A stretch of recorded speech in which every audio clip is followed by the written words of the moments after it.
Dito tayo ngayon sa Tabaco Port, dito sa Albay, kung saan may tinatayang 93 na mga pasahero na stranded ang nag-aabang ngayon ng biyahe papunta sa Catanduanes. Sa kabutihang palad ay nilift na yung suspension ng sea travel ng Philippine Coast Guard.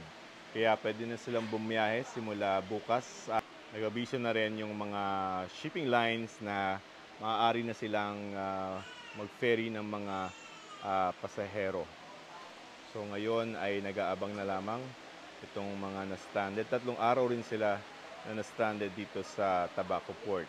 Karamihan dito sa mga nandito sa Tabaco Port ay mga taga Catanduanes na nandito nung tumama yung bagyong Pepito dun sa mismong Catanduanes at nag-aalala sila dun sa mga nangyari dun sa kanilang mga bahay.